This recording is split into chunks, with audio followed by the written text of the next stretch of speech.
thank you all for joining us as I we don't know why we're not hearing it. enter into a new kind of world, Hearing unknown it. world, and have a virtual gallery talk I see people talking. on our first Friday, as an inaugural Oh, we talk. muted the. And we we're muted the also audio. have Diane Novetsky here and Marjorie Kaye as the artist. That was shown at Artspace Maynard. And we are sharing art in a time of crisis. I'm Kaveh Mojtabai, Artscope publisher. I'll be your moderator. Again, thanks for having us as we all come together, in a forum of art to join a community, to have an opportunity to discuss art and be around artists as they create their work and have a chance to have a platform for. You're my ticket. So I'll ask you all to have your mics muted during the talk, and please feel free in the chat to enter your Q&A. We will address your questions and have a kind of a dialogue through the chat at the end of the talk as we walk through the exhibition and talk with the artists about their work and the meaning during this time, in our crisis.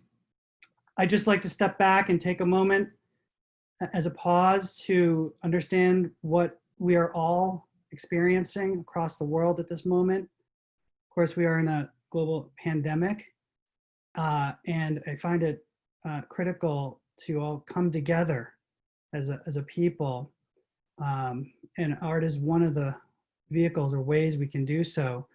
And I thank again Diane and Marjorie for really, pushing through and being an inspiration to help bring us all together at this time and inviting me to moderate.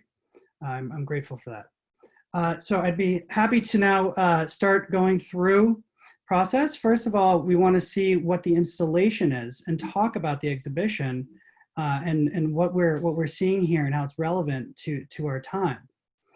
The exhibition is called Strange Circuitry. It was at Artspace Maynard, exhibited from February 26 to March 13. It was ended shortly or early because of... I'm sorry.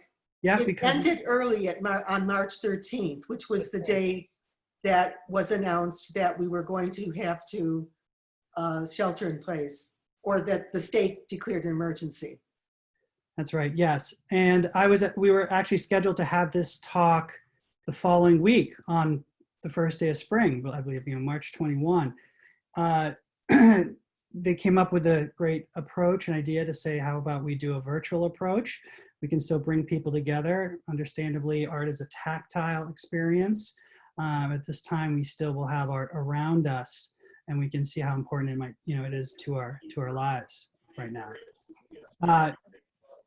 So I'm going to ask Marjorie and Diane to walk through the installation and give us a kind of a setting, so we're on the same page to see what we're discussing and talk about the exhibition, and then we can go into, into the works and the creation of the works. Okay, I'd be happy to start by going first and reading some of the notes that we have as an introduction on our first slide. Marjorie and I began working on this exhibit over a year ago in the summertime, and we were both really infatuated. We'd have to say we were both fangirls of each other's work. Marjorie crafts dense paintings on small shaped plywood, and I work on larger canvases usually. Our paintings explore a centrifugal movement of elements that form a central core. The use of color is visceral, saturated, and hypnotic, swirling with an energy that is both harmonic and disturbing. And we are both united by a concern with figurative and biological imagery. Okay. Not sure where this particular line came from. I'll try to figure that out in a moment. Anyway, this was the entrance to our exhibit. Maynard is a small western suburb, which is just immediately west of Boston, near Concord. And it's an old junior high school that houses art space, and they have a wonderful gallery with a great proportional room that allowed us to really spread our work out. Now Marjorie, this is also part of the entrance. Marjorie Kaye, my colleague, is also the current director of the Galatea Art Gallery in SoWa, the Boston Art District, for those of you not familiar with it. And she has so many years of experience. This is one of her pieces. She was able to see the forest for the trees and figure out how we could group our paintings into small clusters so that the contrast of our work, the contrast of scale and the contrast of images was able to work together. And it really just did so beautifully.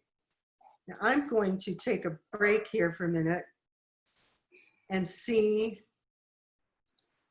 if I can get rid of, I don't know where that line came from. So Marjorie, Diane, while you work on that, Marjorie, I'll ask you to walk us through. Okay, thank you. Yeah, first of all, thank you, Kaveh, for agreeing to moderate this. That was, just such a plus, and we're both so thrilled to have you.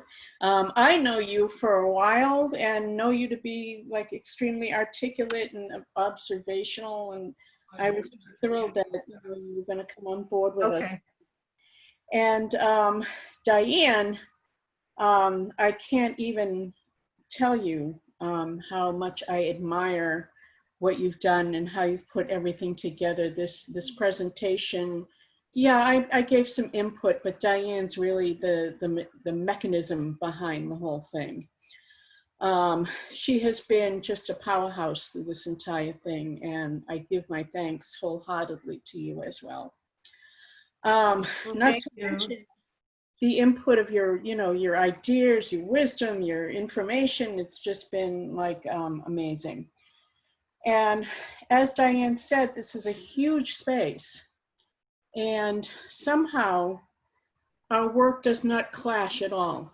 There's a definite dialogue, and it is a serene one, despite the fact that we both have, like these, I don't know, what do you call them? Like just energetic surfaces that, that move and spin and speak constantly. You would think that putting something together like this would be really difficult, but it wasn't. There's a definite dialogue between our works. And the trick was to get things so that that dialogue occurred, but there was no, tension between what is obviously two strong statements, So we worked real hard on getting that to work. It wasn't that hard because both of us have, some good ideas about how to hang a show, basically, but it was challenging as well as extremely rewarding because we worked like clockwork, didn't we? Yeah, it was, there was one of the fastest installations I've ever known. Yeah, I mean, a lot of fun. It's like we were reading each other's minds half the time. So, we decided that we were going to intersperse them rather than do it separately, because the whole idea behind this show was the fact that, our work spoke to each other the way it does. And we're coming from two entirely different processes too, but somehow we get to the same place. Great. Okay. Thanks, Marjorie. Sure. So now that we have a sense of strange circuitry and the installation, and how, working on your own, as well as putting it together. We have a set of, the discussion ideas that we want to talk about the work, the creative process, the installation, how the artists had a dialogue together, but they also were working independently in their studios as well. So here we have two artists, two distinctive approaches to process and technique, and we're going to go over that in a moment. And I want to go through also an outline of the discussion ideas for this installation.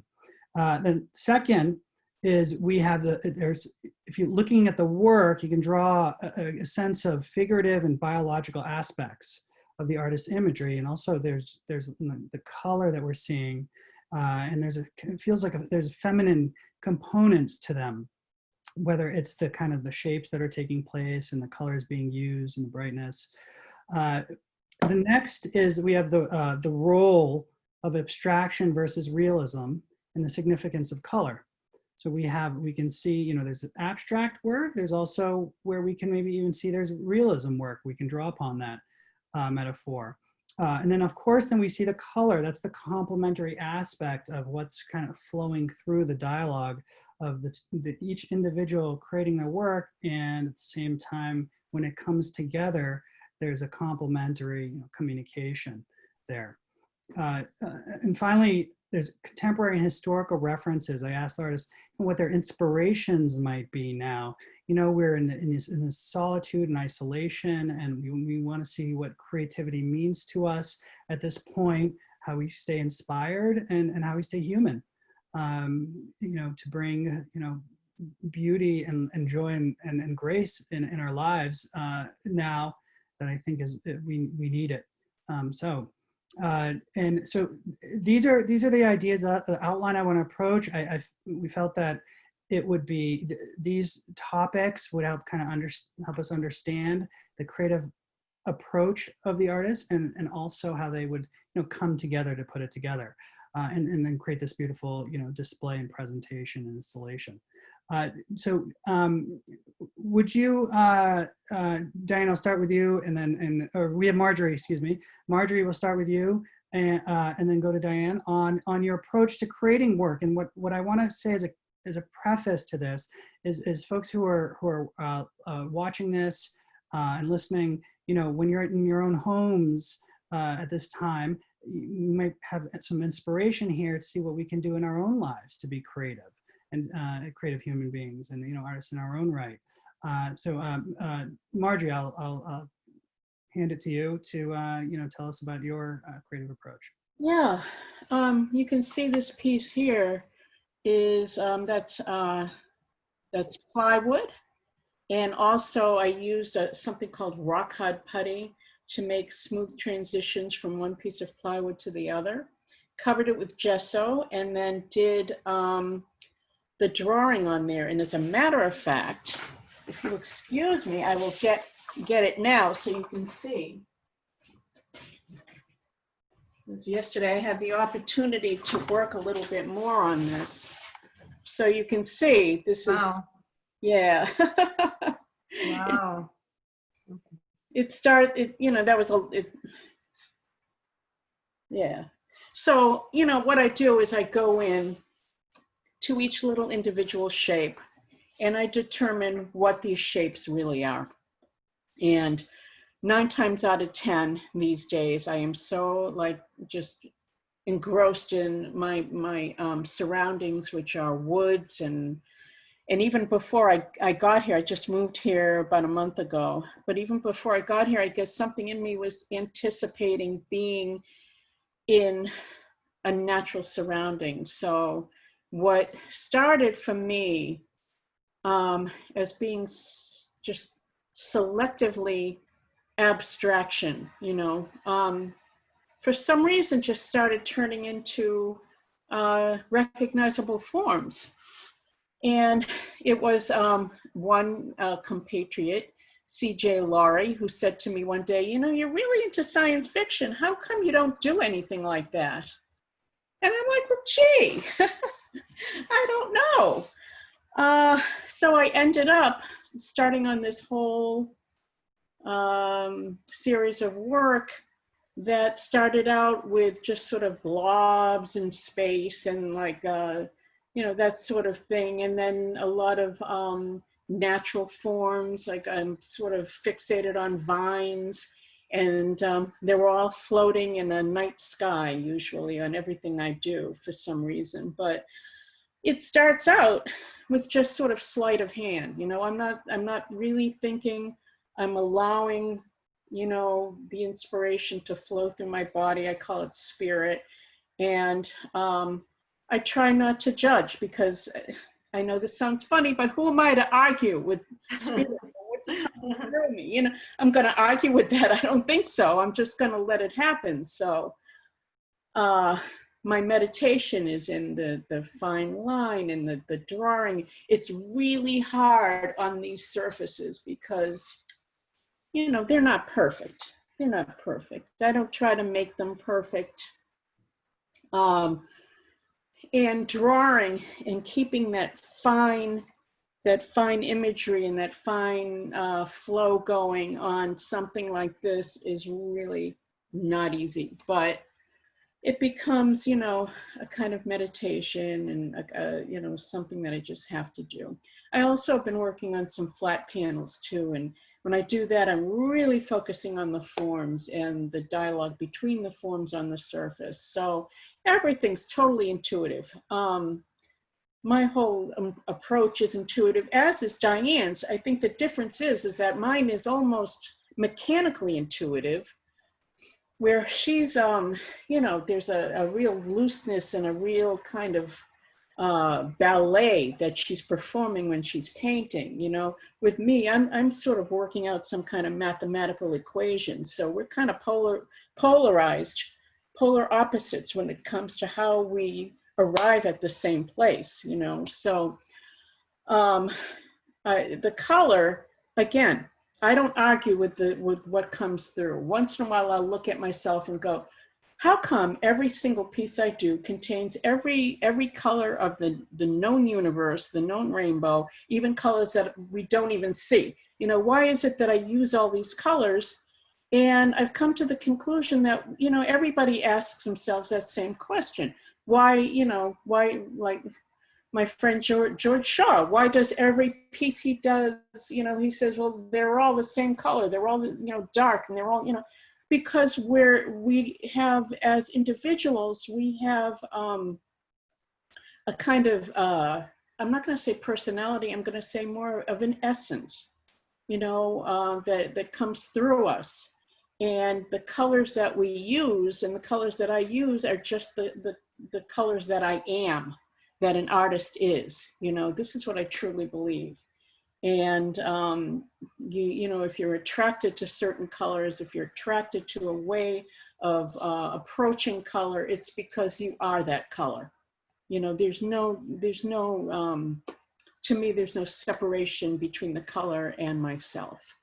So that's why I get into these, you know, these color, you know, like energies that, you know, one color against another, you know, makes a kind of vibration. And it's a lifelong study. It's a lifelong study. And, you know, once it's done and I'm looking at the type of vibration I've created, then I know, you know, I'm seeking a little further. So I probably talked a little bit more about this than you were expecting. You can shut me up at any time. Thanks, Marjorie. This is exactly what we're looking at and asking, because it's like you're making your space a creative, instead of, you know, in our homes now, you've made your home a creative space, you know, creative studio. And that's what each of us can look at now. Our homes don't have to be these four walls we feel we're enclosed in and, you know, effectively jailed. We're making it as a place for where we can, you know, be who we are, understand ourselves, and be creative, you know, and kind of bring out that, you know, that essence, effectively, potentially a transformation, you know, while we're living here. And the colors, and when you're saying as a meditation, that's part of the process, so that you take yourself out of it, it sounds like, and who you are and what you've learned, and you see putting those together to make that, you know, all those value, basically the color values and so forth, all, you know, come together in the drawing technique as well, and the surfaces. Well, it's giving a vehicle, to work with before, I feel like I had to hone the vehicle before I let go of it. Absolutely, thanks. And Diane, now to you, tell us about your process and your work and making these pieces. Okay, first I'd like to point out, hi, I'll introduce myself to those latecomers. I'm Diane Novetsky, the other half of this art exhibit with Marjorie Kaye. I'm trying to diagnose a little technical issue here, which I don't think I will, which is, do you all see a green line? Yes. Well, I don't know how it got there, and I don't know how to undo it. I can't do a Command Z for those of you who are Mac people. So somebody drew it on the screen using the little pencil Annotation to the lower tools. left. Just And forget they about need it to right now. erase it. someone else drew it? Okay, Somebody else all right. drew it Well, on your screen. And all they right. need to erase it. Well, I'd just like to say thank you for the interactive drawing there. We got something going with one of the other participants. So just wanted to point that out. Anyway, thank you for all being here. Really, it's great to share our art and ideas with you. I'd like to talk a little bit about my painting. This is what you see on the screen is a detail of one painting called Floating Upstream. And it's sort of the nexus of a lot of different techniques that I use.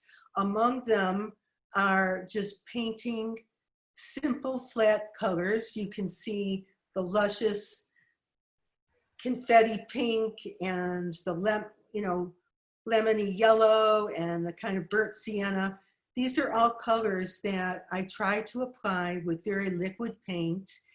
And in order to get them that smooth and vibrant, I typically will go over it many times, maybe 4, 5, 6 layers of paint. And in contrast to that very smooth, very evenly painted, organically shaped objects, I pose an alternative kind of technique, which is the pours. The white and pink stripes that you see coming down from the top of this painting, and I'm going to get, let's see,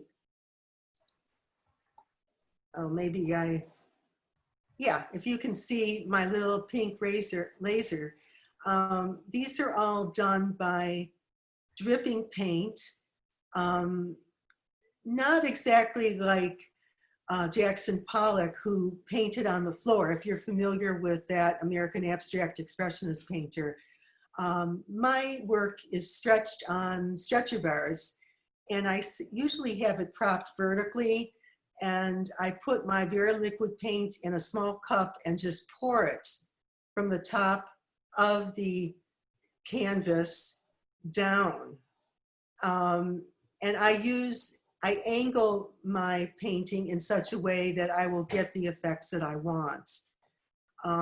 So this is kind of the approach I've used. It's a real 360-degree change from what I did 2 years ago. And I might add that both Marjorie and I are painters that have embarked on really radically new journeys within the past. I'd say with Marjorie, maybe it's been more like 3 years in which you've worked on this recent series. Mm-hmm. And before that, Marjorie had done sculpture and a lot of different kinds of painting. So we've both, not happy to just rest on our laurels. We both embarked on something new and somewhat risky and very, very exciting. Unlike Marjorie, I don't use necessarily pencil lines on my canvas.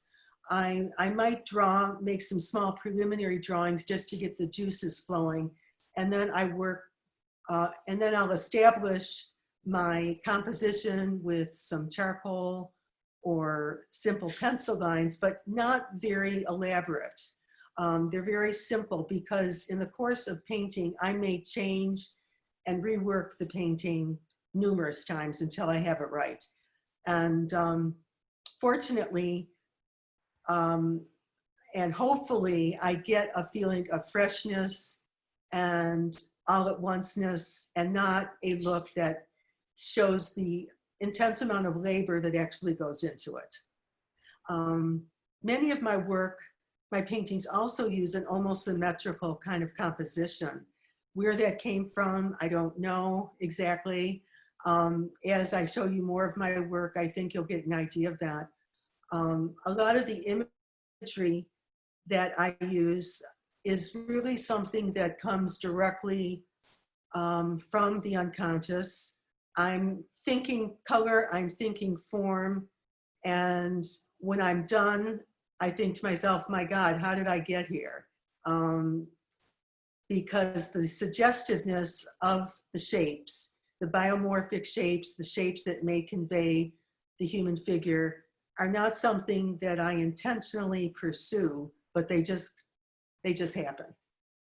So we'll say that inspiration is out there in the ether, and somehow I just grab it and go with it. And I've learned that that's the way that works for me.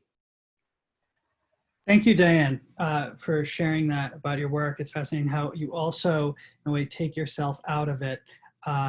Your thoughts cease, and you're coming from, a sense of subconscious or somewhere else to create the work. And in that meditative state as well, the next topic is fascinating to me, because I believe what we have seen here with what has come out, over the years, or what you were sensing per se intuitively, we see figurative and biological aspects of the artist's imagery. And when we look at, for example, Marjorie's work, we can see, I can see cells, I can see wildlife, I can see, flora and fauna, I can see coral reefs. There's so much you can see there that I believe when she started from abstract, place or from colors, there also realism started to take hold. And then with Diane's work, we're seeing, more figurative components, almost feminine as well, and with the colors. And to me, when we're looking at where we are at this time, I don't know how much more prescient we could have been when we're looking at biology, we're looking at cells, and we're looking at the human body and even the vulnerability of it and the figures. And what that's saying in our daily lives. And so I'd like to ask Marjorie first, and then Diane, what she sees, how these shapes became organic, what she was going into, and then Diane as well, and into her shapes, and even the relevance that we're seeing today and where that might have come from. Yeah. As far as the feminine is concerned, I never like to label myself, well, I'm a woman artist, even though I am. But, I think in the last few years, I have really begun to make some kind of a personal connection with my process as being a feminine process. And it's not a dirty word to do so. You know what I mean? It's not, I don't think if I take it a little further than even feminism, I'm talking about the yin essence. I'm talking about the pulsating earth that, contains life. And I think that my work, obviously I've got some womb action going on in there. It's not deliberate, but I think that my work has really touched upon these aspects of the earth, as a mother, as a as a steadfast influence, in life. For instance, in these days now, we're witnessing the corrosion of systems that have been in place for many years. But what is it that remains? What is it that is reclaiming itself? The earth is reclaiming itself through this entire coronavirus pandemic. Old systems that are like webs or connections on the surface of what we perceive as our lives are breaking apart. And what is it that we're finding? We're finding the feminine aspects of communication, aspects of creativity. That's also masculine. These things are not only feminine, the more I think about it, but at the same time, you know, we're finding things that have been buried underneath this web of, you know, action and reaction,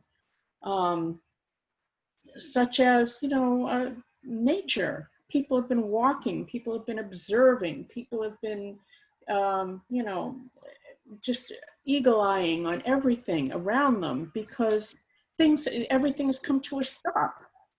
So for me, it sort of reveals lately to me what my work is about. You know, it's always been what does exist underneath this web of action and reaction.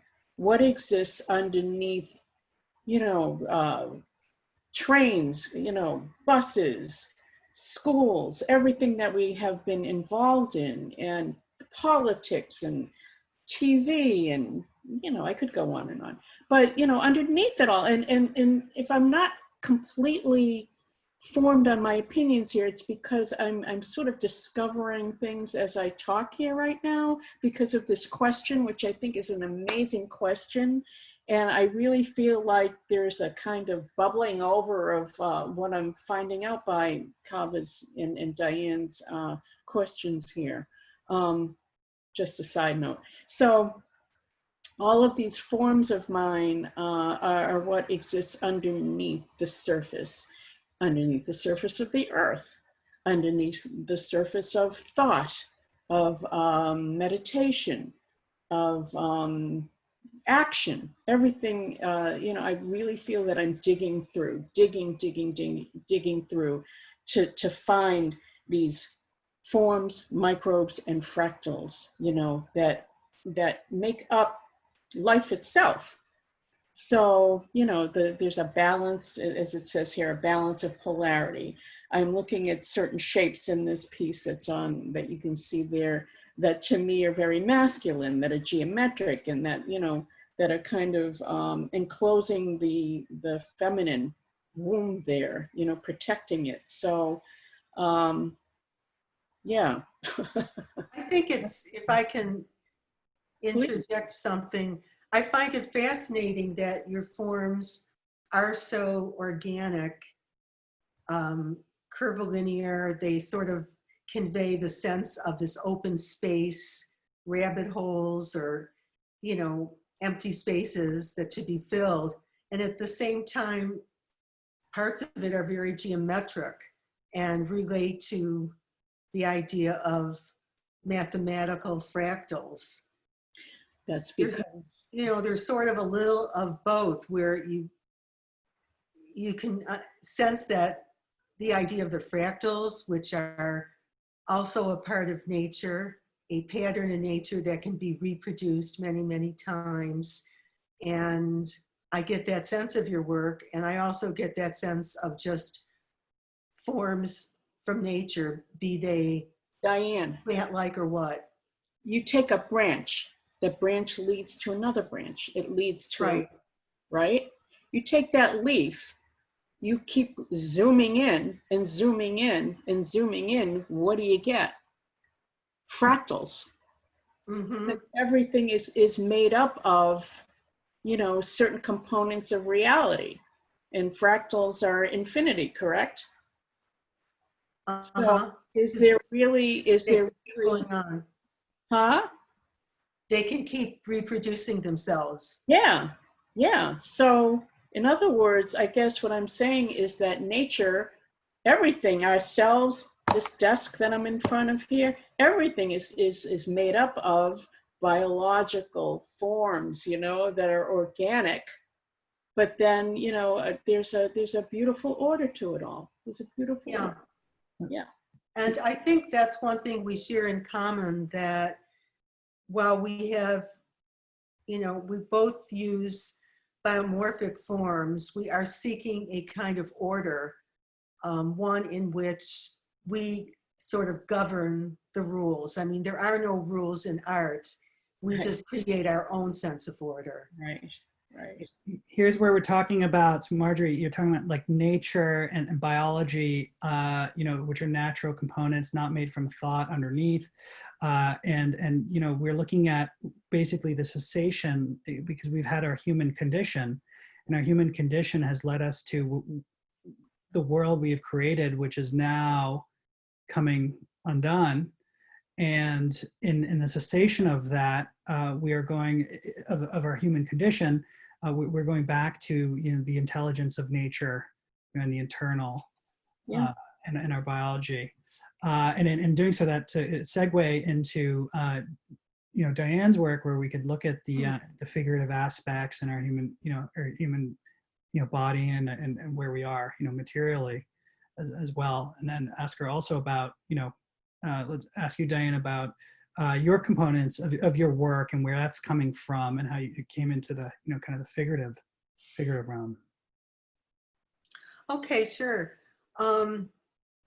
I've had people say to me, oh my God, it looks like you are channeling Georgia O'Keeffe, and yet there's something radically unlike that. You know, that really hadn't occurred to me, although she's definitely someone I look up to.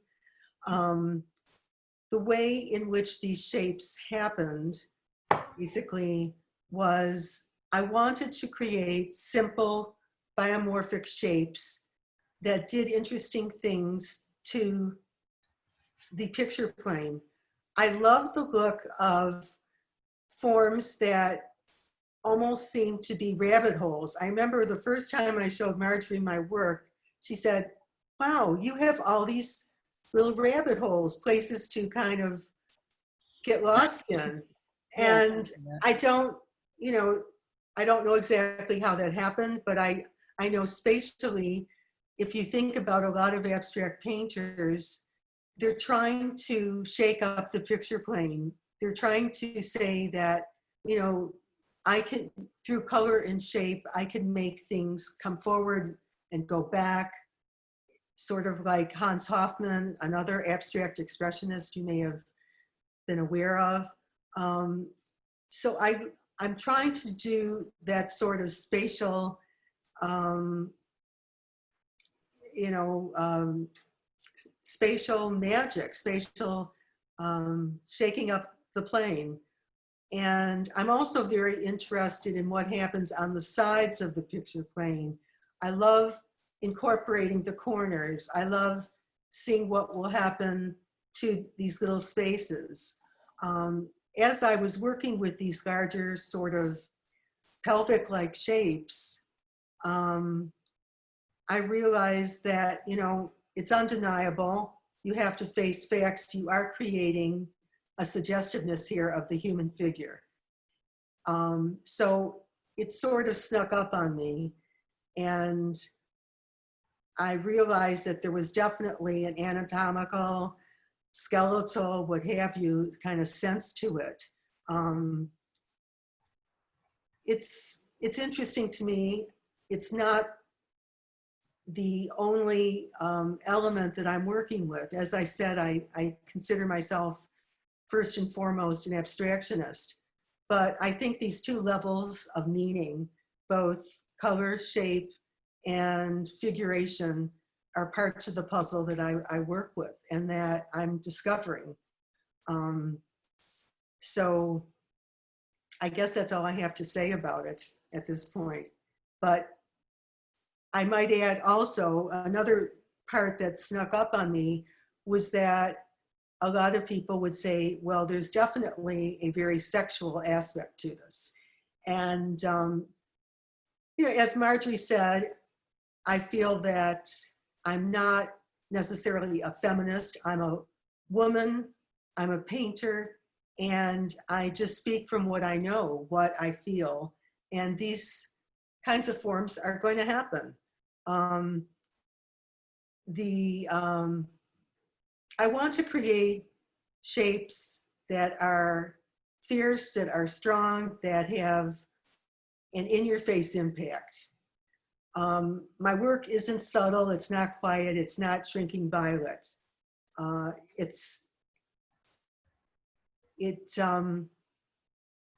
just want something that will really draw you in and hopefully grab you and make you stay. Wonderful. Thank you for sharing that about the figured aspects and the shapes, like you were saying, and also the sensuality that might be that's involved or has been seen in it. And in leading from those components that we're seeing abstraction and realism. I'd love to learn about this from the artist's point of view, the technique, the artistry, what that means, and then also the significance of color. Because again, we're saying color, color, color, and in a way that's what we need to see more of in our lives at this time. So tell me about what, Marjorie, we'll start with you and then to Diane. What the role of abstraction and realism means to you as an artist, where it's coming from, the significance, and then also then, the application of color. I know we talked about it a little bit. Yeah.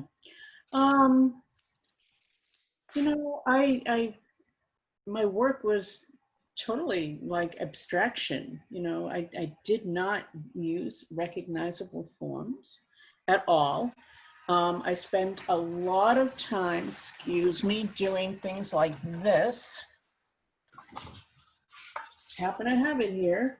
There might be something recognizable in there, but basically I was always just sort of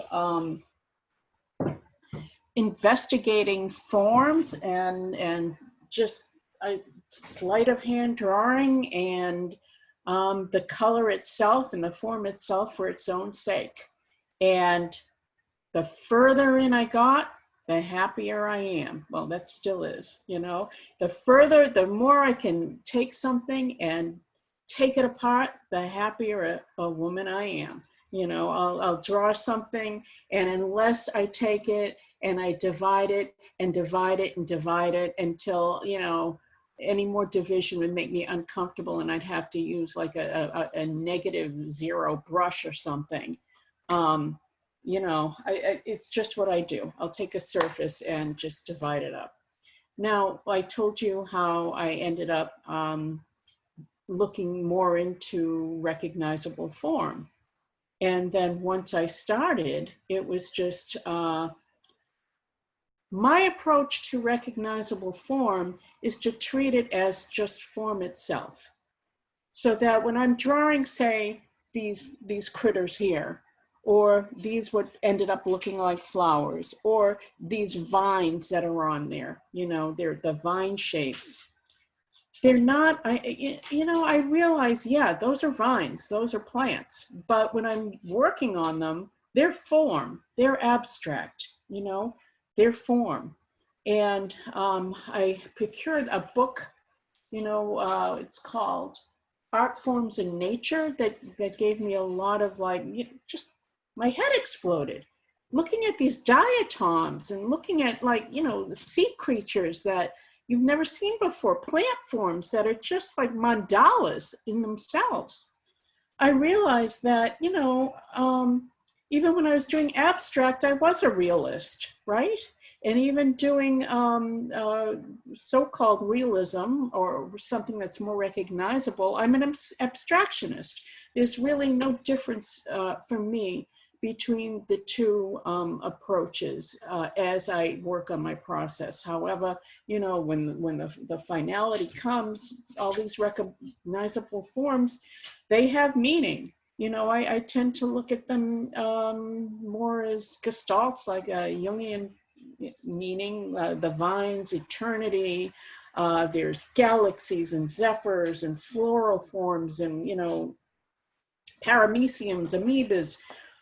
You can take that apart and find the meaning endlessly. There are endless symbolisms, in all of this work, endless. And, it's something you could sit down with one of them and go into it for an hour, and try to pick out all the forms and the symbolic relationships to those forms.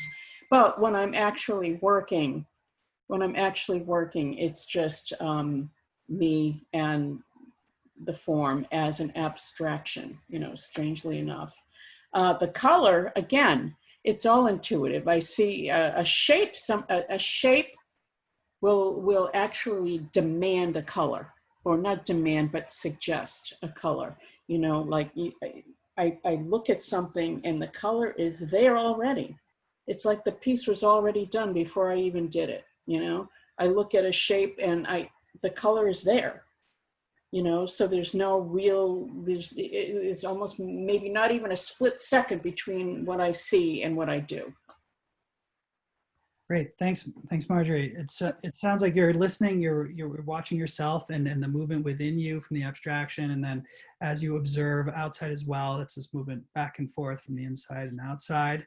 Yeah. You come up with. I mean, but inside and outside, is there even, you know, we observe that there's a difference, but is there really? That's right. It's one food movement back and forth in relationship, and relationship with nature as well, with ourselves. And Diane, please tell us about what abstraction and realism is to you, and the colors, and how you applied your colors. Okay. To me, as a painter, while I'm mostly interested in abstraction, and I tend to gravitate to other abstract painters, people that I look up to or enjoy, I have to say that for me, there's only painting.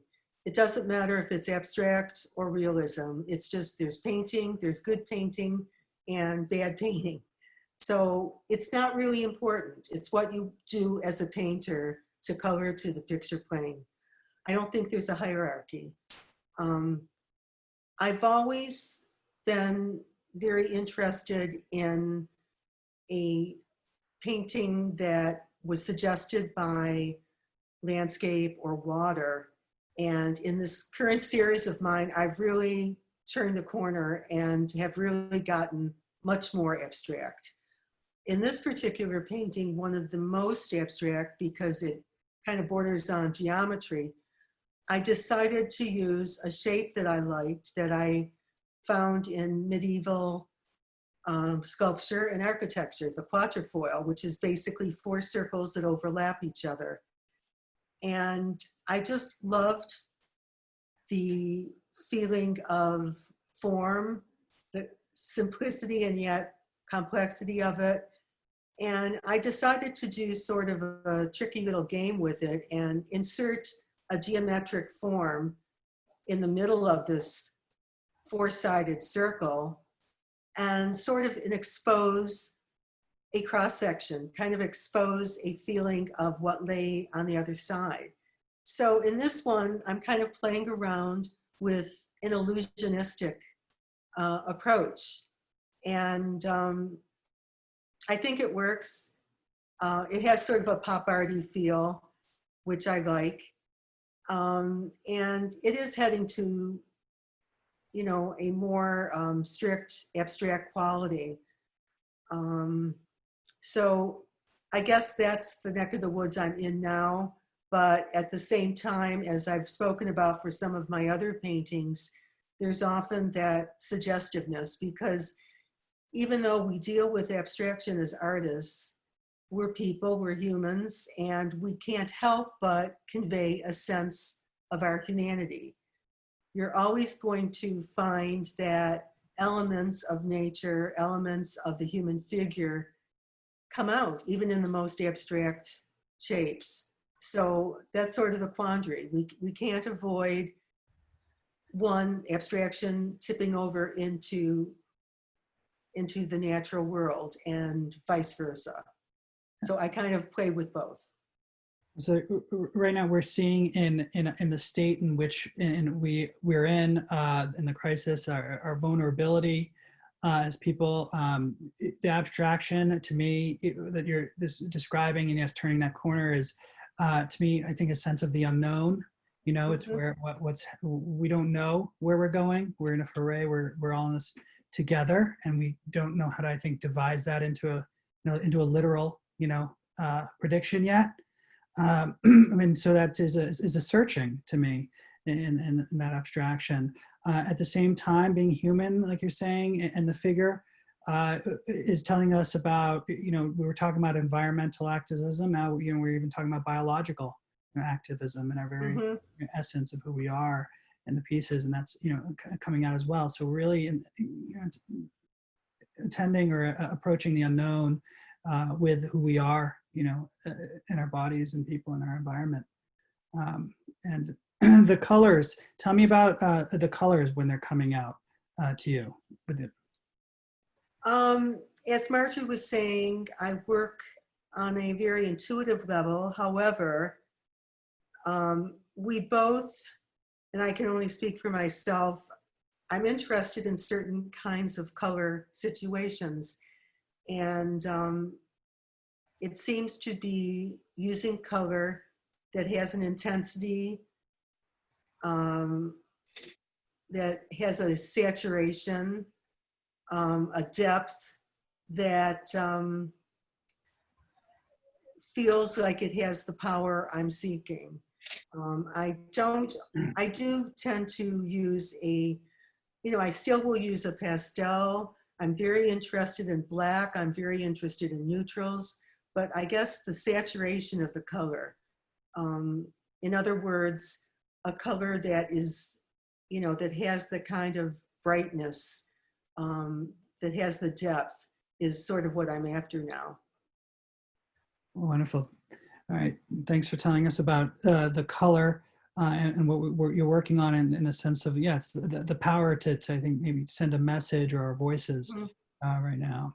Now, the next topic we want to, I want to breach is your inspirations, because from here we have also, following this, we have some preset questions about who we are and what we're doing, in the art world, and our responsibility as professionals, and what we might do in our current environment and industry, and how that might benefit people. So we're going to go to those, and also Q&A. So quickly, you can let us know about, Marjorie, we'll start with you again, and then to Diane, about your inspirations, what you're doing now in the studio, your contemporary and historical references, and what drives you. Yeah. Well, Hilma af Klint was an esoteric artist and a practitioner of spiritual matters back in the day.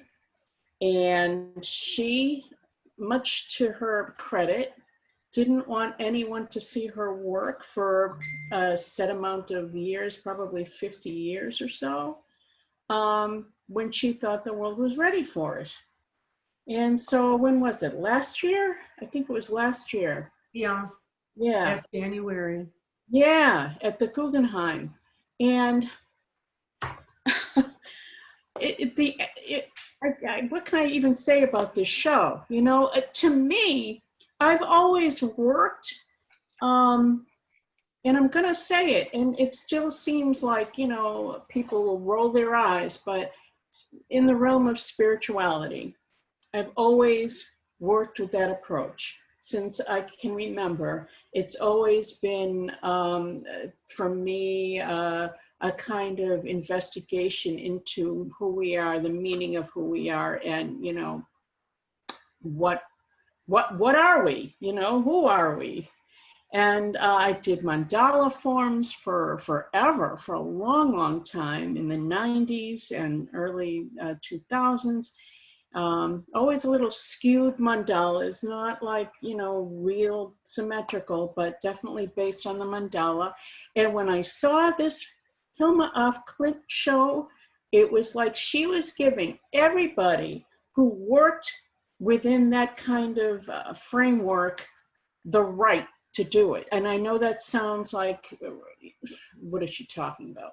But having worked that way and having people go, oh yeah, well, you probably shouldn't use that in an artist statement, And then all of a sudden, not just her, but all over the place, it's becoming part of a facet of contemporary art world that it wasn't before, and it wasn't just the fact that she did that and, all of a sudden brought artists like myself to the forefront, you know, or gave us, you know, a pathway into being, you know, our work being taken, I'm not going to say seriously, that doesn't sound right, but just, you know, for what it is, but also her work in general. And, you know, she's calling up all these shapes and relationships. For her, it was channeling, you know, higher beings. I think we all do anyway, but for her, you know, she was very, very influential to me because she had the nerve to talk about that, you know, and to relate it to her work on a contemporary level. But also the work itself has a certain emanation and vibration. She uses a lot of occult symbolism. What you see there, those are giant. Those are like 10 feet by 8 feet or something. They're huge. But a lot of her other work is a little bit more, I don't even know the word, a little bit more referential to, you know, like Rudolf Steiner and people who were practicing the occult at the time, Uspensky and Blavatsky, and there was a whole realm of people, you know, who were investigating the spirit world. And Hilma af Klint was a Swedish woman, and she was actually a member of, I think it was called 7 Women who had these correspondences with the divine. And you know, when I saw her show, it was like coming home. You know, it was like being home. It was like, oh my gosh, you know, I know this woman. I don't know her, but I know her. You know. Wow. Yeah. And then there's another slide, and Okay. yeah, Ursula von Rijtenswaard, for obvious reasons, that kind of it's like she's actually, to me, creating a world, literally creating a universe in her work. Her work is, you talk about the divine feminine. It's creating an earth all of its own, creating, you know, a natural universe.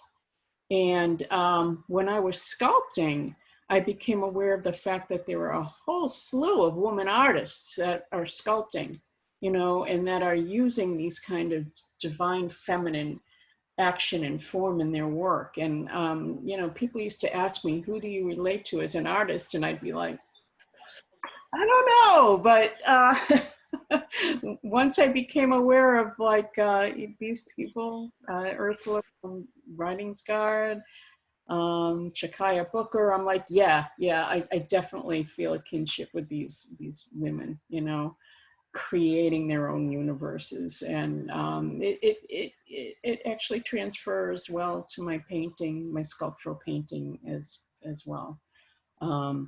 First of all, my forms, Hilma af Klint could be, you know, like a definite influence. Yeah, you can see that. I mean, obviously. Yeah. And then just the sculptural aspect, maybe I'm sort of combining these 2 influences, I don't know. But I'm so grateful that, you know, there's so much art. There's so much art these days to look at and to, you know, to be with. And I'm just so grateful to be exposed to these wonderful painters and artists and sculptors. And wonderful. So it sounds like, Marjorie, you're looking at the spiritual and also the like creative, like Earth, Mother Earth, 2 aspects that are so important to us to pay attention to right now. For really, you know, our, who we are, our mental health, and also our, you know, physical survival, both. And we're addressing that, you know, in the arts here, and like you're saying, with art to see. Diane, tell me about your inspirations and. Okay, I'm finding it really interesting that, you know, Marjorie has selected 2 really strong female artists, and I find that I'm also looking at a lot of women. There's a lot of very, very good women painters around. To sort of counterbalance that, and the first person I'll show is Carrie Moyer, But to counterbalance that, I brought in one of the old guard, the bad boy of art history, Picasso. So you have those two contrasts. I don't know where to start with Kaye Moyer. She is a very feminist painter, also a painter that was involved in agitprop, was part of a group of women that were speaking to being artists and being lesbians. And her work had a lot of political fire to it. When she decided to take up painting, she started doing the agitprop design and was a graphic designer, and then went into being a painter. And you could see that her paintings were very influenced by a lot of the color field painters like Helen Frankenthaler, the beautiful stained like quality of paint, the pores of paint. These are all the things that interested me because I sort of came out of a great interest in the color field painting of the 60s and 70s. And I loved what they were doing with color and experimenting with acrylic paint. Kaye Moyer has taken up that banner. She uses flat, beautiful areas of color as well as very transparent pores and stains. And just, there's sort of a humor, there's sort of a whimsy to it. There's an impossible feeling of spatial disorder and complexity. All those things I found very attractive and felt that this was something that might be a cue or a hint, give me a hint as to where I could go, what was going to be possible for me. And on the other hand, going back in history, there's definitely a lot of masters that I look up to greatly in terms of color, but I would say one of those masters that I'm looking at a lot more lately is Picasso, and his use of the figure, his use of breaking down the figure through cubism and having very blunt, very explosive use of color and using bodily shapes in a very provocative sense. These are all things that I really like and that I find there's still a lot to learn from. Picasso is someone I looked at a lot when I was younger, and you tend to want to rebel and move away from those influences, but I think he definitely still has a lot to say to me. And that's why I included him as one of my references at this point. Brilliant. You're embracing back the inspirations and understanding and who you are and what you've seen. I love the paradox with the Moyers, the politics and the agitprop, like you're saying, and the colors and the whimsy, as well as then Picasso, the provocateur, nature, the sensuality, sexuality, the breaking down of the figure, as you said, it was brilliant. I think the way to phrase it, put it, and it's so critical in understanding.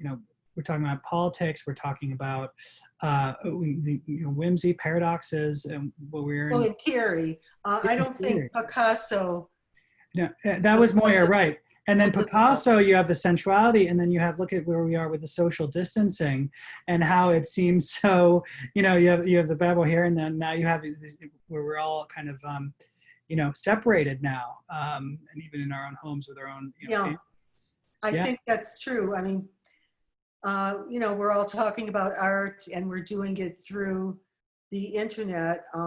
That's sort of symbolic of where we're at now with the social distancing, not being able to go to museums and galleries, not being able to experience the sensuality of art in person. It's really a tragedy, but art can still give us that sense of joy, even if we have to appreciate it in this kind of virtual environment. Absolutely. Then that brings us perfectly to our next topics, but quickly I want to give an overview of how we're looking at the organic forms. We're talking about the color involved, and then we're also talking about, right, the sensuality and the distancing and where we are and being able to physically interact without it.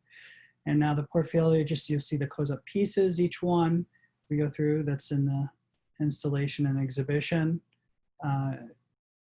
If you want to talk about, we can go through it. Marjorie, if you want to mention something, you can, but we can just look at each piece, and then we can get to the questions that have been posed to us. Yeah, I mean, I'll be brief with the individual pieces. You can see a lot of sort of microcellular life, sea life in this one.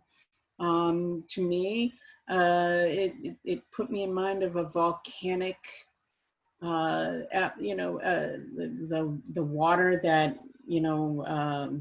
what do you call it when there's a volcano under the ocean? But it gives rise to a lot of life forms because of it alters the environment, so a lot of life forms exist. And so when I do something, I don't title it, and I don't really see it until it's done. So when I saw this, I was like, oh, force of fire. It just, fire destroys and yet it creates at the same time. It lays a fertile soil and a fertile environment for, for life. And that's what this piece is about. It reminds me of the Rumi poem that, paraphrasing, says, "My heart is happy for this destruction because out of it comes construction." I like it. When you say, Wow. fire, destroying and creating at the same time. Yeah. What's the next one? Heat seekers. I just took a look at it, and there's two embryos or two, they're looking for heat. They're reflecting the sunlight in a dense jungle. I'm not used to having these recognizable forms, and it's almost like a novel when I look at this work. When I finish it, I'm looking at something, and even now, I see like the movie Predator, but I'm just seeing like these entities that are, skimming above, looking for substance, looking for light and substance in the middle of a jungle. I'd love, if I could interrupt for a minute, I'd love one thing we haven't spoken too much about when you brought your prototype or your early stage of one sculpted piece we did, but could you talk a little bit about the sense that these are all sculptural? I want to make sure people understand that this is not a flat object, that it's actually built up, and, that it has a relief or sculpted form.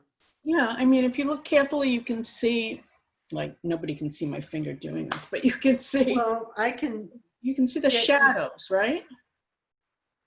Do I get to do this? Can you see what? No. You can see the shadows. Can you see this? Yeah, they're actually built up of different shaped plywood shapes that are done on an angle. These are all, that's a shape. Yeah. And they're piled on top of one another, but they have to be piled in such a way that nothing's hanging over anything. So I've changed my method as of now because I just found it kind of limiting, This one, I just cut them regular and then just piled them any old which way, and then went in with the stuff to smooth everything out, and it gives a little bit more of a undulation of the surface. But this surface undulates, and you see how one level sort of gives rise to the next. And if you look at the side of it, you definitely see like a surface that isn't flat. And I think I did this because it gives and adds another dimension of movement to the forms. It adds another dimension of intrigue to what's actually going on the surface. So that was the whole idea behind doing a sculptural surface. And it just came to me, hey, why don't I try this? Because I've done some sculpture. I was like, let me try this. And I was like, wow, yeah, this is definitely something. I want to eventually make big ones, but. And unlike, well, I use the rectangle or square, your outside contours are all shaped. And so the shapes within all relate to your edges. Yeah. Like I said, it gives a little bit more of to these particular pieces, a little bit more, to me, a little bit more intrigue, movement. And I just compelled. I'm just compelled, It's that simple.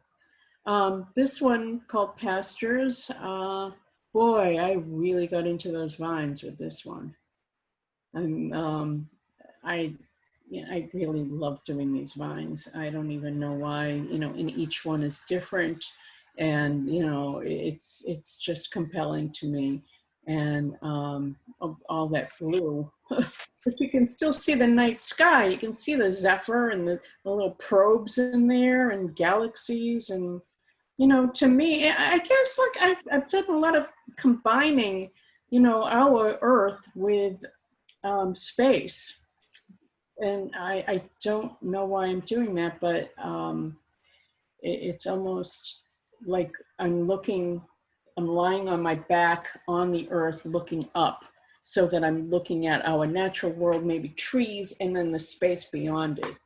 It's the only way I can describe it. Okay. This one reminds me so much of the natural form, what's it called? Art forms in nature. And, it's not like I went through the book and copied down any of the forms, but it just has that feeling of, illustrations from the 40s, that you might find in like encyclopedias and whatnot. I just get that feeling from this piece. This is one of my favorite pieces of all time. The vines actually became a little caterpillar down there.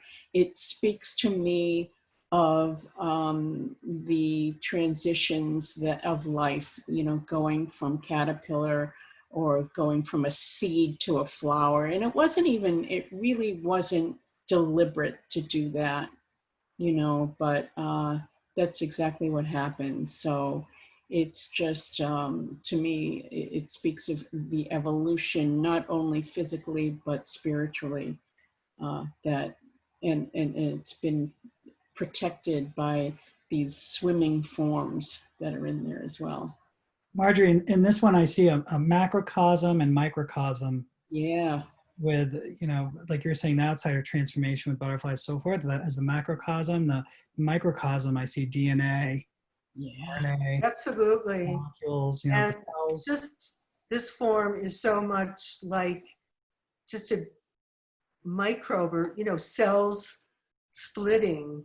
Yeah. And there's just a really amazing feeling of growth.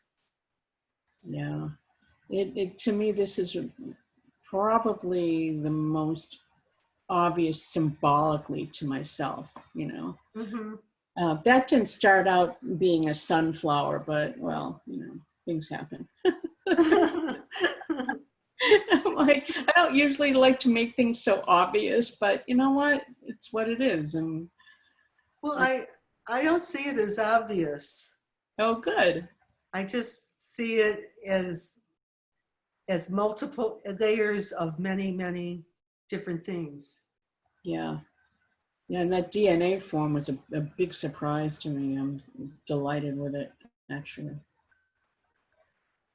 So, yeah, that's on a panel. That's a flat panel. That is not. That's a really, really sculptural one. Again, with the vines. and a sun form that contains natural form. So this one, I can feel myself working on it going, what is this gonna look like? You know, this was one of the ones that I did because I didn't have any wood available and I had a bunch of scraps. So I just used all the scraps I had and put them together, you know, and just said, all right, I'll work on this until I can get this, you know, the wood that I need. And I was just delighted with what happened. You know, it's just, to me, it's one of the most mysterious pieces I've done. Yeah, beautiful. Thanks, Marjorie. And next piece is, I think, Diane's. Yes. Please let us know about these. Yeah, I've selected 5 from our show, Strange Circuitry. And this was an early piece, but it says 2020. That's because I went back into it several months later. This piece was one of the first where I tried to use both flat areas of color as well as liquid poured paint. And I was really interested in having everything kind of start at the center and move out. So I kind of mapped out this painting and began with this section. And it's one of those things that pours, as I'm just kind of getting my feet wet, so to speak, not to use a pun, they can either, a lot depends upon chance and luck. And I just had beginner's luck with this one because I was so delighted with the kind of gravity of colors being brought down and mixing and creating striations of line and beautiful edges and kind of holes in between. And those colors kind of dictated to me where I wanted to go with these other sections. You can see that I use texture here. This actually started very differently and I ended up going over it and changing the colors quite a bit from what it was originally. The color, I listen to a lot of music when I'm painting, and this was a jazz piece. Flamenco Sketches is a jazz piece by Miles Davis that I felt sort of captured the feeling of this painting, both in terms of being somewhat guitar-like and as well as just in a sense having a Spanish flavor to it.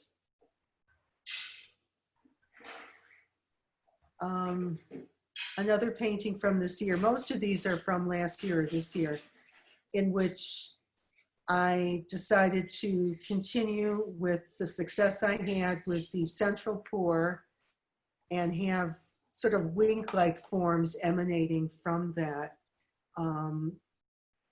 A lot of these forms, again, are very biomorphic in nature. To me, this series also sort of reminded me of the guitar shape, which I find fascinating. And I have to say that my husband, Art, is a classical guitarist, and that's something that he loves to do. And I just love the shape of the guitar is both a beautiful craft piece of art, as well as having the shape of, having sort of a female shape. So I think in that sense, it creates sort of a nice foil or a nice image for my work. I don't know what more to say about it, but the color is very intuitive.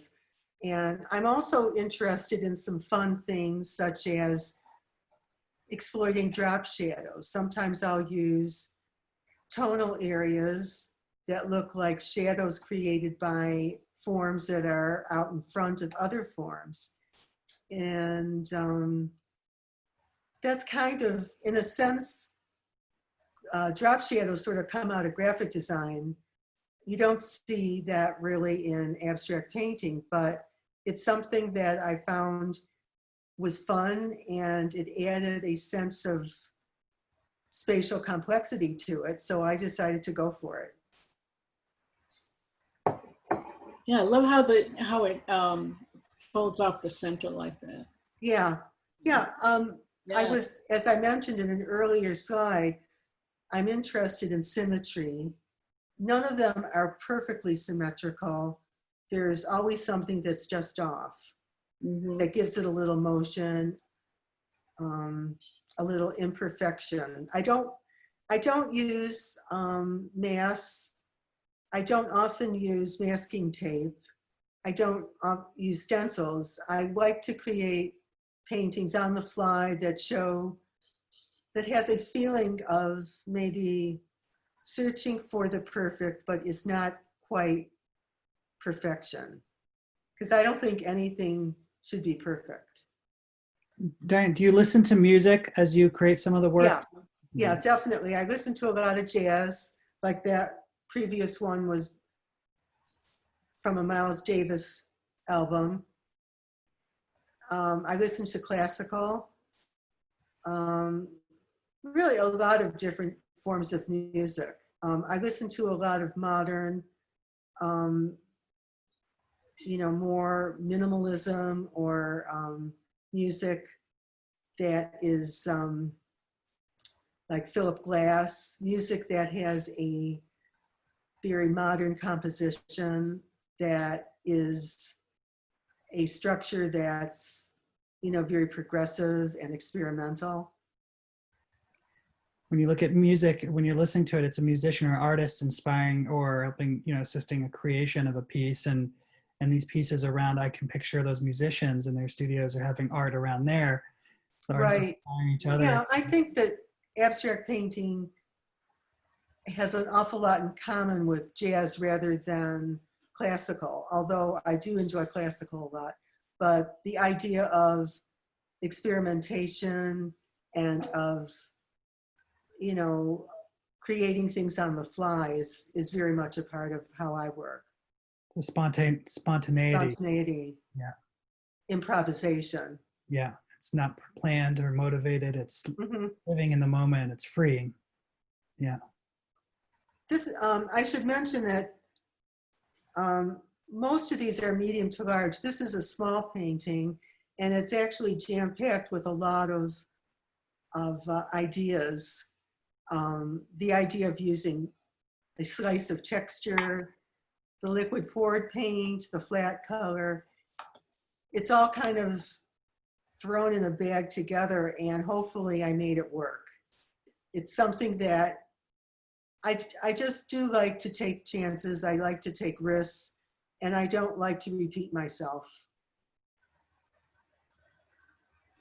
I actually see my biological part there when you say Valentine, and it might have to do with love, but I actually feel like I see the heart and chambers. Yeah, definitely. Yeah, I think that that's, besides the guitar, I think that the idea of a heart is also, can be, extrapolated from my work, and the chambers of the hearts, and perhaps even the pelvis, which the butterfly shape, I really find fascinating.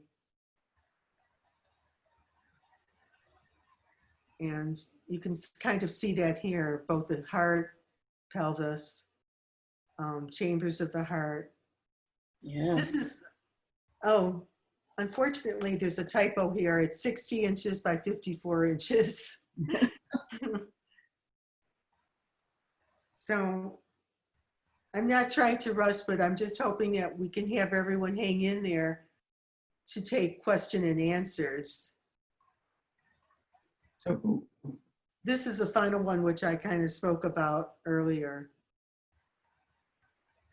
Stardust Baby, which is where I use the quatrefoil geometry and try to suggest this cutaway piece which was revealing things behind the shape.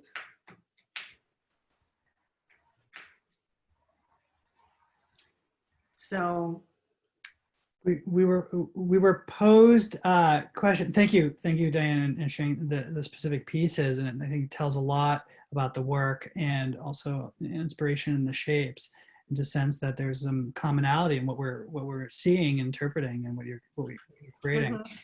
And we were sent some pre-posed questions that people were, curious about asking, as well as I believe, Jerry Beck, the Art Space Manager Director, posited some questions, which we felt were great in terms of the relevance and what we're doing, and how this applies, with the industry and our current lives. So we have some questions. I'd like to, hear your thoughts, and I'd be happy to share some of mine too. And folks, please feel free to, in the chat, put in your own questions if you have any, or, comments. So we have the discussion now that we want to see where we are, with our work and what we're doing. And one question we can see the importance of art is what gives you joy at this moment? I'll quickly go over them and then we can, address them. What would you like to share about the arts at a time of global pandemic? What is your professional role in relation to these issues? What institutions or individuals are connecting with audience and making meaning at this time? So we can see how important it is to us now, relevant. What kind of infrastructure is needed at the institutional and government levels to support the arts at this time? So you can share some ideas. Tell us, Marjorie and Diane, what gives you joy at this moment? Making art. Yeah, I have to second that. Surroundings. Go ahead.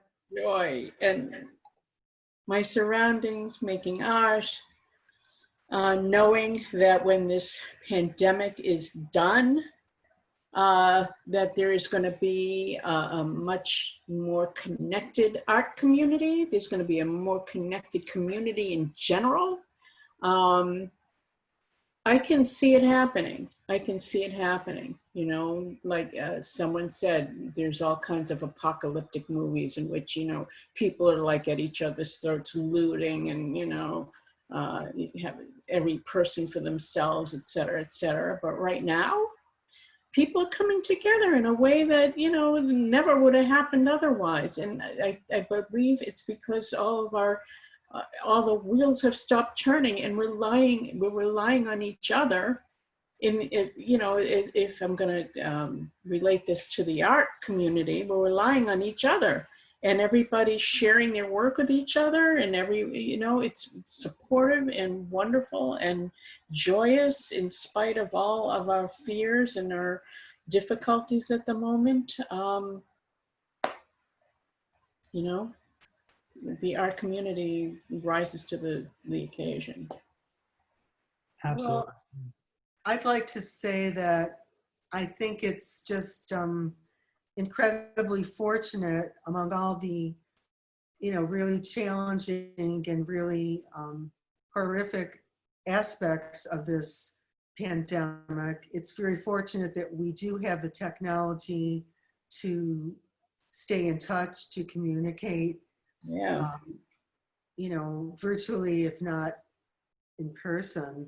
And I think that definitely helps. Events such as this are really joyful, are really optimistic, are really important for us to find ways of communicating and to find ways of sharing our hopes, our concerns, our fears.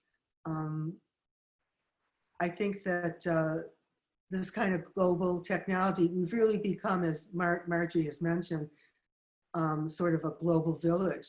The world has, in a way, has shrunk. We've been made aware that because of the force of nature, we can all be brought to our knees by a virus, but at the same time, we can all share in our common humanity. And try to help one another. Absolutely. I feel that doing what we're doing right now is bringing joy. It hasn't been anything about what we feel is going to, benefit us personally or what we might profit from it. This is the opportunity to provide this platform to have artists share and everyone talking and coming together and having a dialogue. And like Marjorie was saying, that instead of the apocalyptic scenes, we are actually, understanding our common humanity and there's doing what we love to do, which may not be what we conditioned to do, may not be what we might like, or, kind of facing or addressing our fears and going through them into the unknown together, because we're all in this together. And art and doing what we're doing, this dialogue and communication and communion and in cooperation in our understanding for each other and being selfless really is something that the arts can do, and something that is showing that, Diane and Marjorie kind of being a force to help put this all together and communicate this is really what we need, or what we're looking at to address for the world. And next question, what would you like to share about the arts at a time of global pandemic? I'm just wondering, have we gotten any discussion or chat from any of our participants? We do. For example, we just got something in the chat. It says, Diane, how long have you been making this series of your paintings? Quite a step from the ones of a couple of years ago. Oh, all right. I was mentioning more like what we're discussing now. No, we're asking for them. So hopefully people start, putting in the chat, or if they have thoughts that they'd like to share, and we can. All right. Yeah, so as we go through the questions, people can maybe share their thoughts as well and answer. Okay, great. What I'd like to share about the arts at a time of global pandemic, I guess I'd like to reiterate that the arts, music, performance, visual arts, there's so many different forms of creative activity, that these are very essential activities that contribute to physical and mental health, mental well-being. I think that we usually think about more practical or pragmatic approaches to health, but I feel that the visual arts are really a component in the well-being of humanity. And some cultures understand and encourage this more than others. I don't think that we typically, we do have a lot of wonderful cultural institutions in our country, but sometimes the role of the artist is not really as accepted and acknowledged as we would like as artists. I think that some of our cultural institutions like Mass Cultural Council is providing a lot of programs and activities to get people in the state, especially those who are underserved or people who don't have access to culture. They're trying to make that more available through their programs, and I think we'll see a lot more things with online learning and sharing our collections from museums online. And that's all wonderful.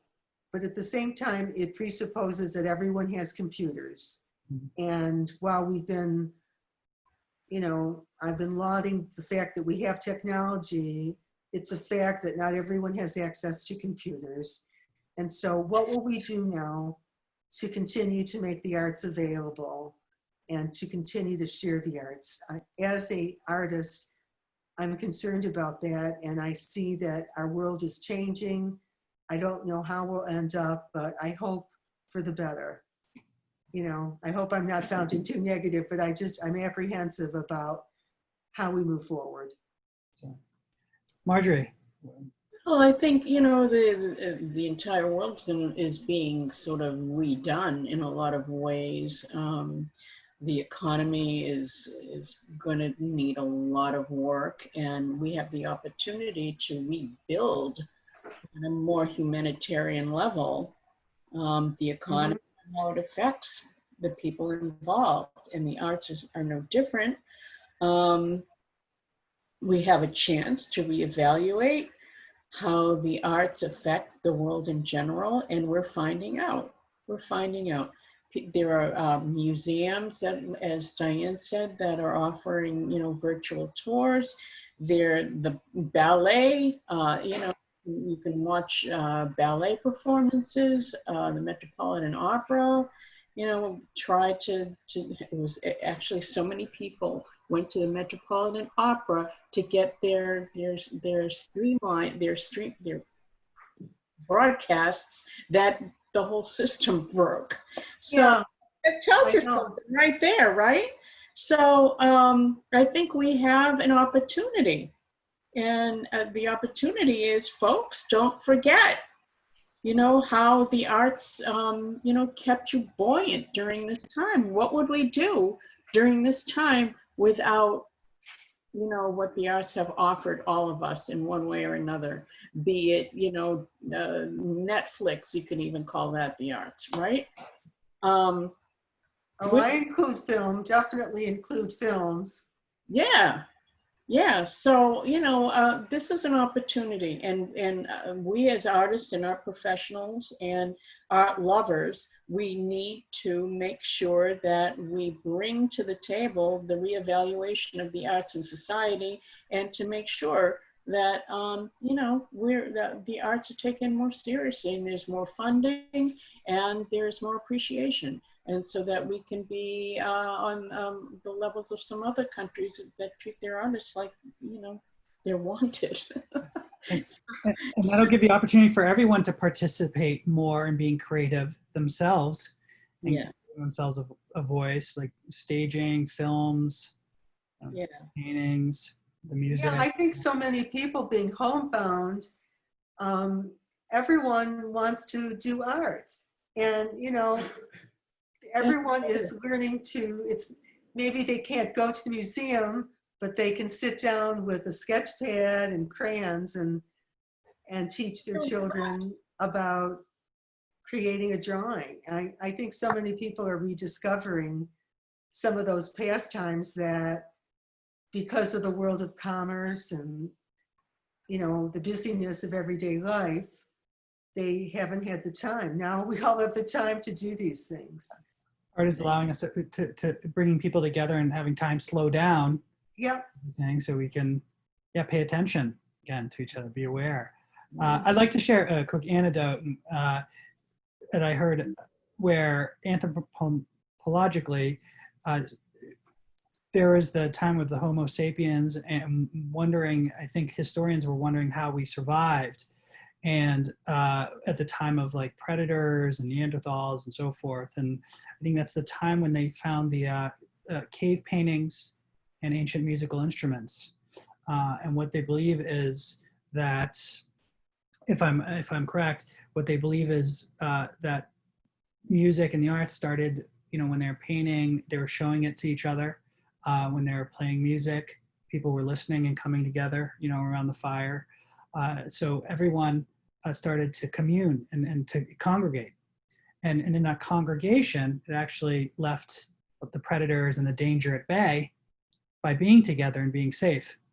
So in a way, by giving ourselves all an opportunity, you know, ourselves to be creative, to be ourselves, and to communicate that way and to congregate, is, you know, will keep us safe and get us through this, you know, together through this time. I think that's really what, you know, art is so critical about, and to bring the joy, you know, and the buoyancy, like you were saying, to everyone. There's a question here that we got from Lola. It says, is there anyone else who finds they still have more to do than they have time for? Always. So that might be a question posed for everyone. Great question. I feel that I have a lot to do, between, I mean, some of it is just things that are good for my soul, like meditation, just being still in the morning, and, you know, just finding some time for myself, some time for serenity, just having a slow breakfast and then organizing my day.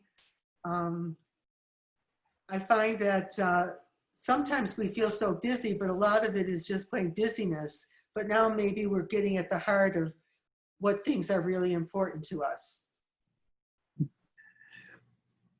I'd like to ask about the question. This is important. It's an industry question, and what we can do is, what is your professional role? What do you see your professional role as in relation, to these issues and to, in the arts? Mhm.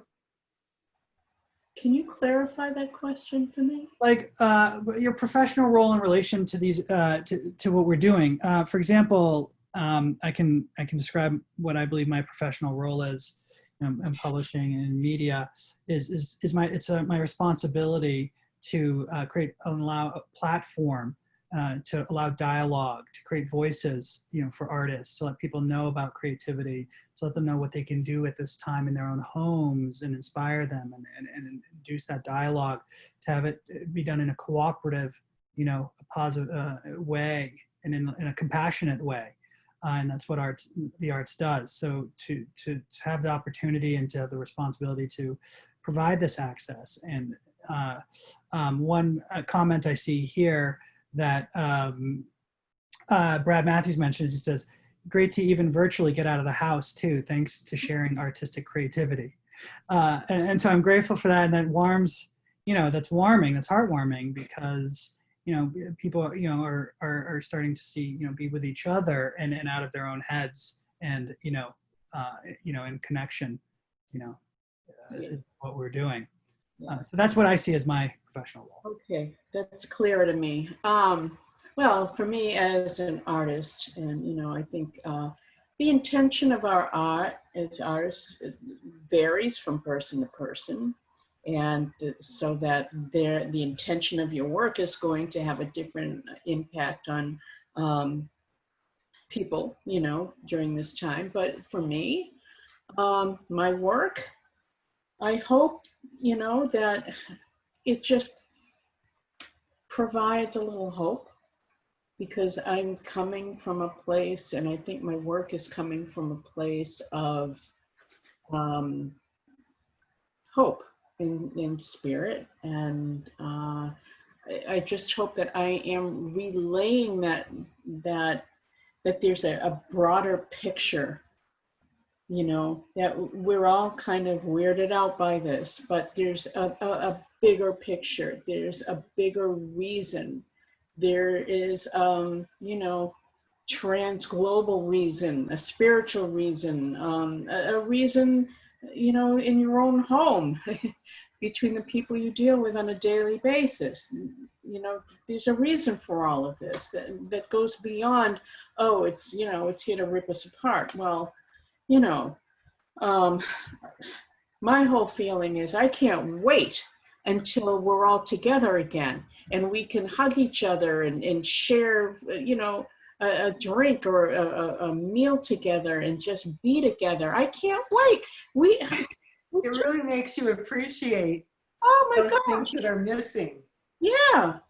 Yeah. And I think, in my work, it's like that's the kind of hope and love that I hope is being generated from what I'm doing, and professionally, and in my dealing with other artists, through Galatea or through anything, through, this now, through social media, from dealing with other artists and just being supportive and giving virtual hugs and giving my love and appreciation, because we're all just trying to do it. We're just all trying to make our art, and share it. And that's why we do it.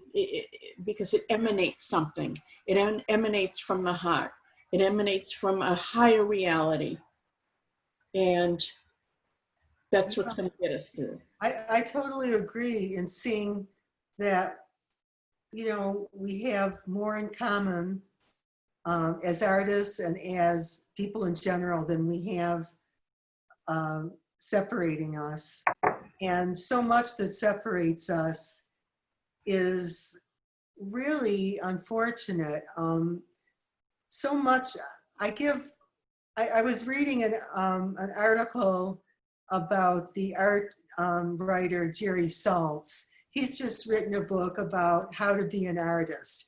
And he's kind of a funny guy, and he talks about how he was a failed artist and now he writes about it. And one of his points is just enjoy your art and let envy be your enemy. You know, a lot of us are striving for the same things in the field of art and in other fields. And we all feel like if someone else gets a particular honor or award or what have you, then there's less of it for us. And there's all this competition. And I think that's true in other fields as well. And it really, that's something that just can make you crazy. I think getting away from these aspects that are driving us apart of, you know, the kind of partisanship that we find in Congress, that kind of thing that we find on a day-to-day basis. There's no time for that. There's no, you know, time for these petty emotions, for this useless envy. It's time to just, you know, realize what's important to you. What are the things that really drive you? And that's usually not money, not honors, but just being happy within yourself and having your friends and family around you. So not to get all soapboxy, but I think that that's something that needs to be said. Absolutely. It sounds like our human condition, our conditioning, and the way we've been driven and divided superficially, it might have led this, been the problem and led this, you know, to where we are. And now we're relearning, you know, through this understanding to the way to truly live. And the way to truly live isn't this superficial way of that we have been through our fears or driven or our conditioning or our identities, but it is an understanding of the meditation, the being, the living, which is actually a comment here I want to bring up. Brad Matthews said this is about being alive rather than just staying alive. To be living in the moment. We're not living from our past, our identities, or what we think we want in the future, what we're trying to gain. We are learning to live again, live, and in that we are going to be interacting with ourselves, with each other. You know, bring that compassion out, that passion and compassion. And then I also want to share some of these more comments. Oliver Benoit says, I'm an artist and professor. At this time, I'm involved in online teaching, which is involved in keeping students calm. I'm teaching aesthetic reasoning and trying to apply this to the present situation. And maybe what I'm interpreting from this is that students maybe were being told of how to do things or how to be successful, you know, which is again a measurement. It's a metric, you know, that may not really apply, you know, in a sense. And to understand who you are and that joy and happiness, and that is going to bring you to what you need to do. So, and that's going to reduce the anxiety and the panic, and instead, you know, have us, you know, more aware and grounded to operate from the heart, which is actually going to again be functional, you know, and viable in listening to each other and watching out for everyone. And we have another comment. What is more human than creating art? Says Britton Boner. So we're being human again, free humans, as opposed to maybe robotic and what we were, you know, for. And these discussions, I think, are maybe, you know, are the start or the restart to enter everyone's consciousness somewhere, you know, deep down inside, and they can take it from here and, you know, have these conversations and, you know, learn and share it with wherever they go, as you know, what they do, and being creative human beings. I think we've almost touched upon everything. it's just, we can talk about one more, industry piece. And then if someone has a question, please comment.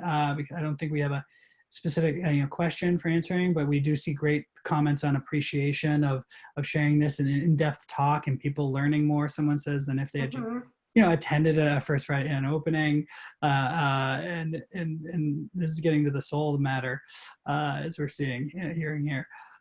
So one final question we have here that was proposed to us was what kind of infrastructure is needed at the institutional and government levels to support the arts at this time?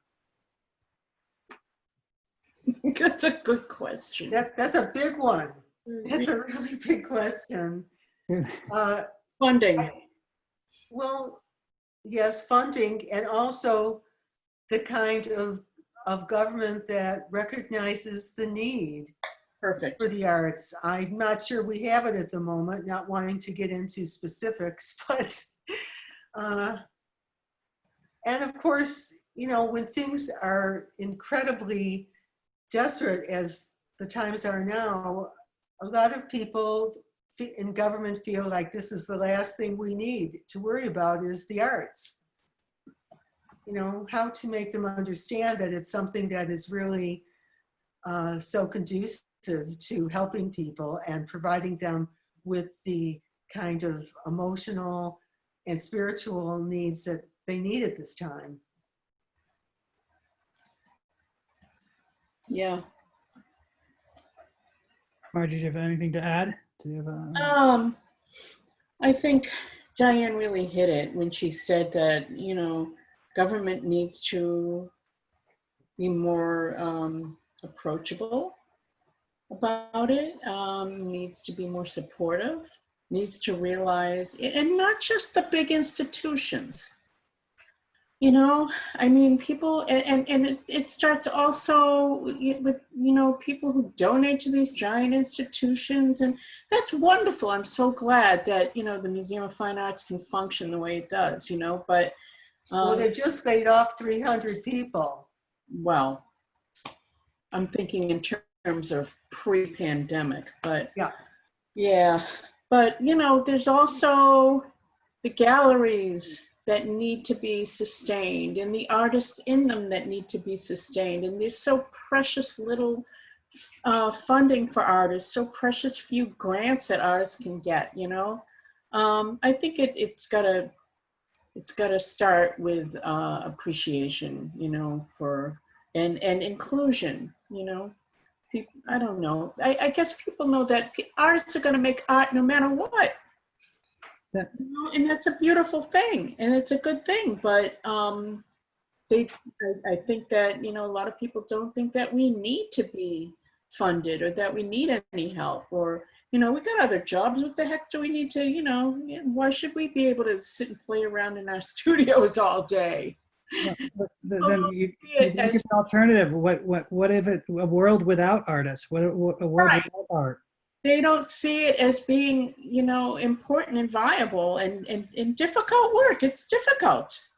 Made even more difficult by the fact that, we have to juggle so many different, different jobs and whatnot just to make our art, We received a good question that might help us answer this, and maybe the government answering this.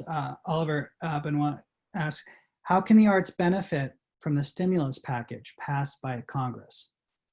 That's a good point.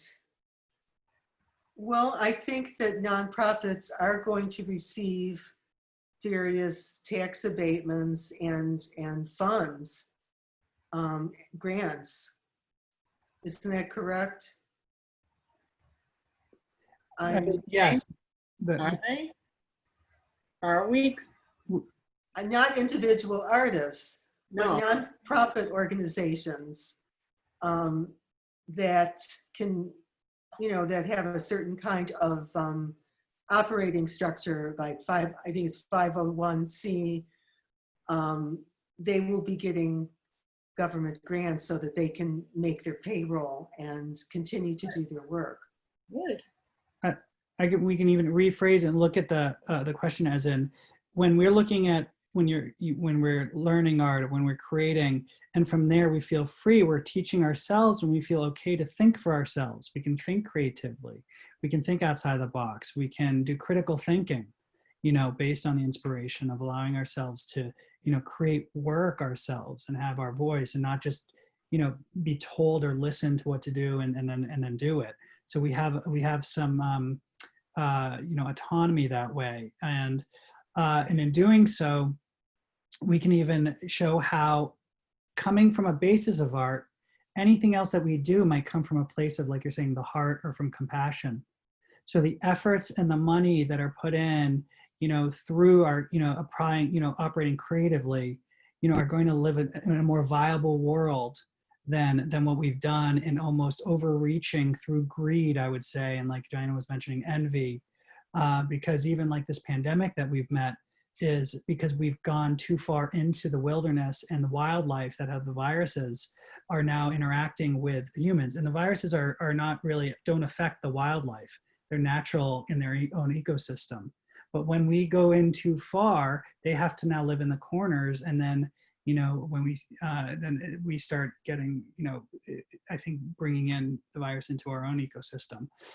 So almost by our own conditioning, our own greed, our own envy, our own interactions, our own, achievements for profit. But when we're operating from a place of the arts and creativity and compassion and selflessness, then we will have a viable society. Then we'll have a viable, global dynamic, that's based, on healing and joy, like you're saying.